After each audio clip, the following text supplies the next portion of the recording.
Some of the best kept traditions of how to use the full power of the breath are from some of the Asian countries like India and Tibet, and the role of breathwork in Islamic cultures. We're going to touch into and experience some of the techniques developed in each of these countries. The role of breathwork in India. The first evidence of yoga practices have been linked with the pre-Aryan culture, which existed in the Indus Valley between 3000 and 1500 BC. In India, the maintaining and improving of spiritual well-being is done through yoga, while the medical aspect is handled by the Ayurvedic medicine. The Chinese concept of qi or qi is called prana in India.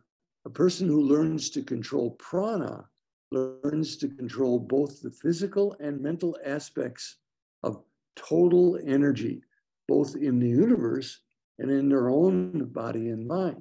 Prana exists everywhere and can be absorbed by the body through food, absorbed through the skin and the air, but above all through breathing. Prana is not the same as oxygen. Rather, prana gives oxygen its life-giving quality. Here is a pranayama exercise. It's a little bit similar to one that we did yesterday.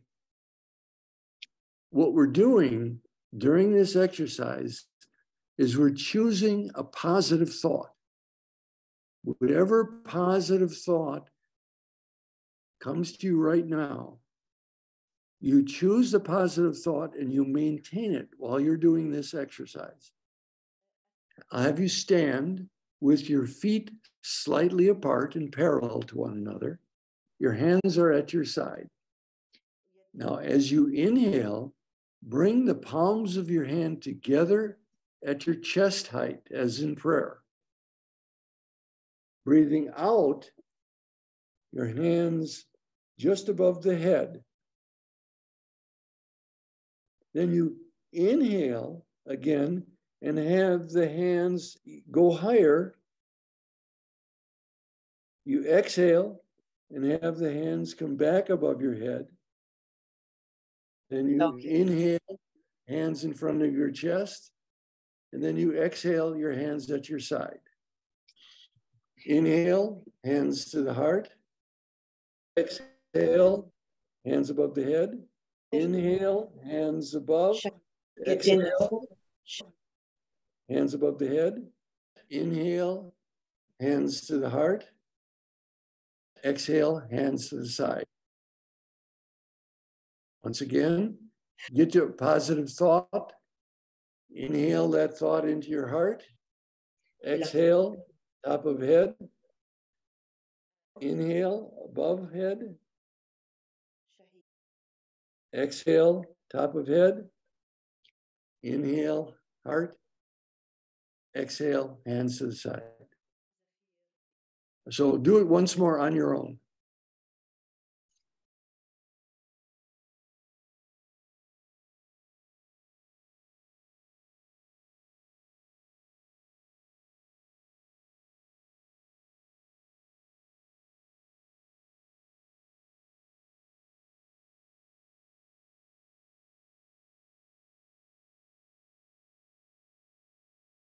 This is bringing physical balance through the mind.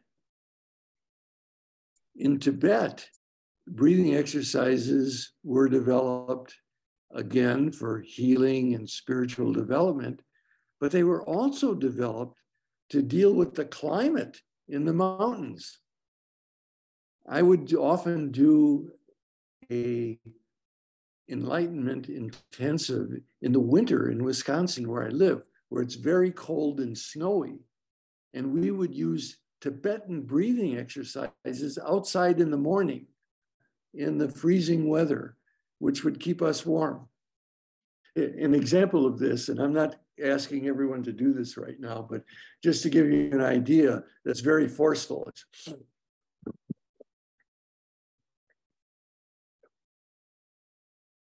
Are you doing inhale from the nose, exhale from the mouth? Yes, go up to the top and then back down to the thighs. Inhale up, exhale down.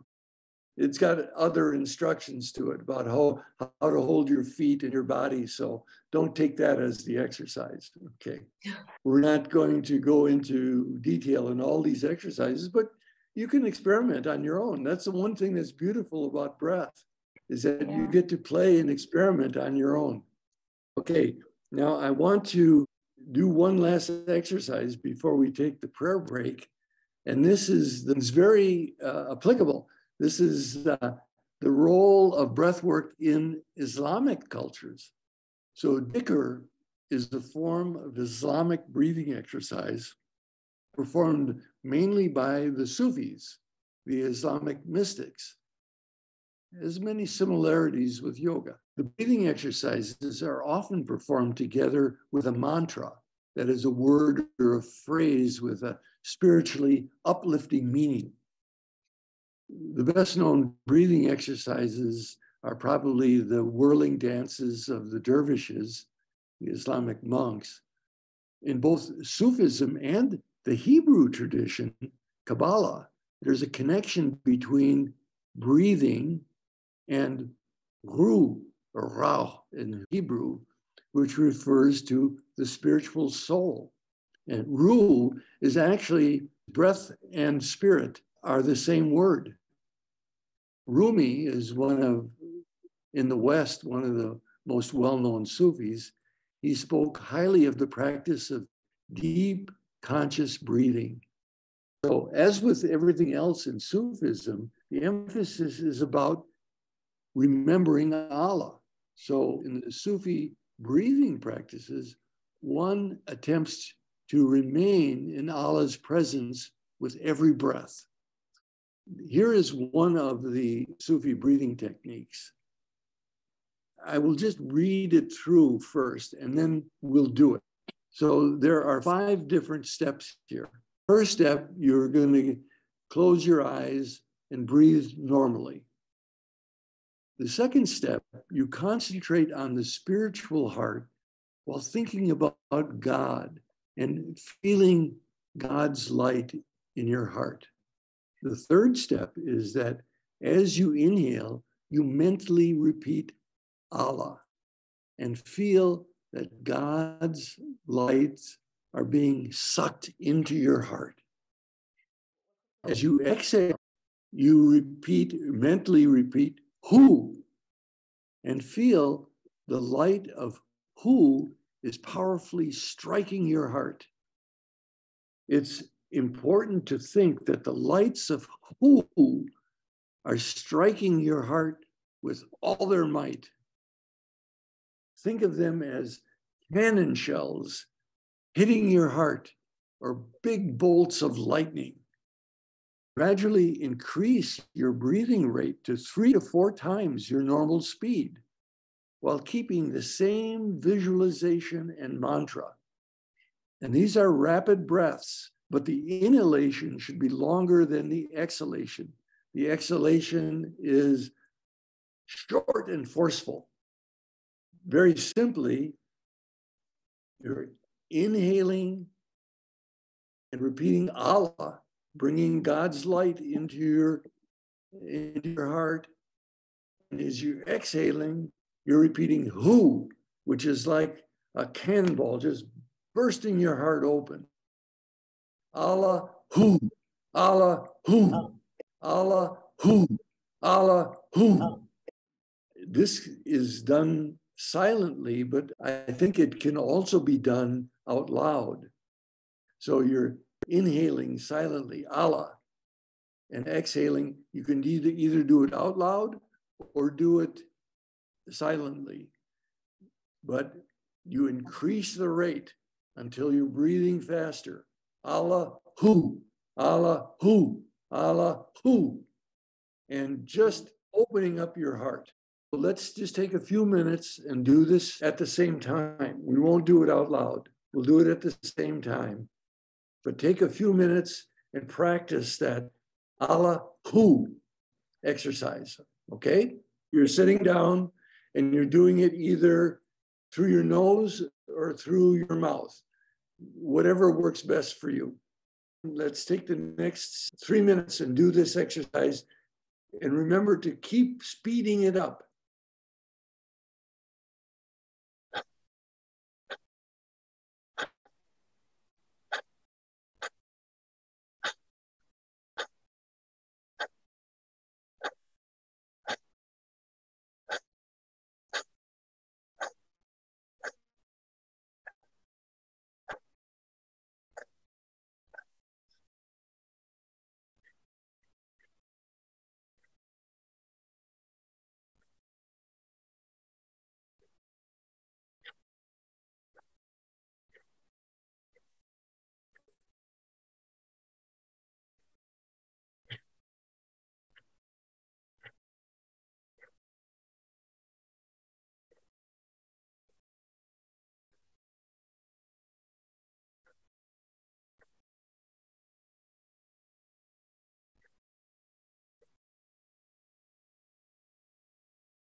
And take a deep breath and relax and feel the energy in your heart and in your body.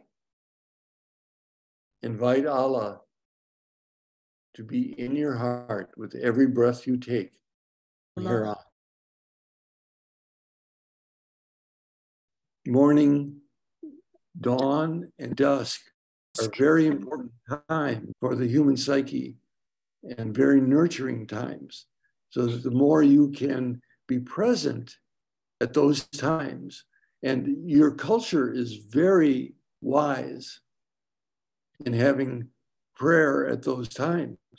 In fact, prayer 5 times during the day continues to bring you in the presence of Allah. It's a true blessing to have that as a spiritual practice.